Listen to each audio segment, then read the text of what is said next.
علیہ السلام کے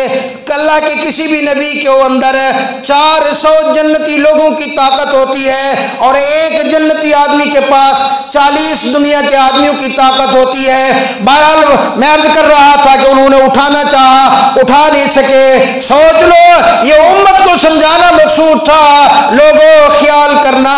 یہ تو وہ اللہ کا نبی ہے جو تمہارے گھروں سے ساز اور سرور کو نکالنے کے لیے آیا ہے، یہ جو تمہارے گھروں سے گانے بجانے کو نکالنے کے لیے آیا ہے۔ آج ہر گھر کے اندر گانا بجانا ہے، آج ہر نوجوان کے ہاتھ میں گانا بجانا ہے، آج ہر گھر کے اندر سے ساز کی آواز آتی ہے۔ اللہ اکبر۔ میرے بھائیوں، دوستوں اور بزرگوں، قیامت والے دن امام الانبیاء صلی اللہ علیہ وسلم کے سامنے کس طرح جائیں گے؟ اپنے گھروں کی ہم حفاظت کریں، اپنے گھروں کے اندر اپنی اولاد کی تربیت کریں، اپنی اولاد کو ہم دیکھیں، اور خاص کر خوشی کے موقع کے اوپر بندہ کہہ رہا ہوتا ہے یار آج خوشی کا موقع ہے، کسی کو بھی ناراض نہ کرو۔ ایک فقیر کو جو آتا ہے اس فقیر کو بھی ناراض نہیں کیا جاتا، لیکن خوشی کے اندر آ کر ہم اللہ اور اس کے رسول کی نافرمانی کر کے امام الانبیاء صلی اللہ علیہ وسلم کا روضہ اطہر کے اندر دل دکھا رہے ہوتے ہیں۔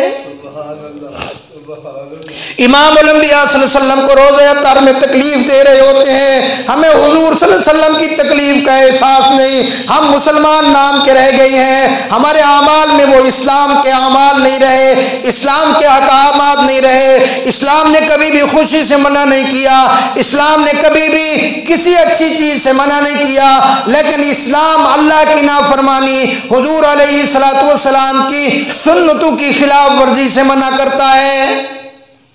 تو میں عرض کر رہا تھا امام الانبیاء رحمت دو عالم صلی اللہ علیہ وسلم کو وہ نہیں اٹھا سکے، حضور علیہ السلام کی وہ رات اس طرح گزر گئی۔ ایک اور بھی واقعہ آتا ہے کہ حضور علیہ السلام فرمایا بیت اللہ شریف کی تعمیر ہو رہی ہے، حضور علیہ السلام پتھر اٹھا اٹھا کر لا رہے ہیں، ابھی کیونکہ چڑھتی جوانی ہے، بچپن بھی ساتھ ساتھ ہے، تو حضور علیہ السلام کا جو کرتا تھا وہ کرتا مبارک لمبا تھا۔ کسی نے کہا کہ آپ اس طرح کریں یا آپ کو آگے کسی طریقے سے آپ کے پاؤں کے اندر اڑ جائے اور آپ گر جائیں، آپ کو نقصان نہ ہو، آپ اس طرح کریں اس کو اتار دیں۔ باقی بچوں نے بھی اتار دیا، لیکن اسی وقت آواز آئی ایک آسمان سے، فرمایا اے محمد اس قمیض کو آپ نے نہیں اتارنا، آپ تو امت کے پورے انسانوں کو اب یہ لباس پہنانے کے لیے آئے، نہ کہ کسی کا لباس اتارنے کے لیے۔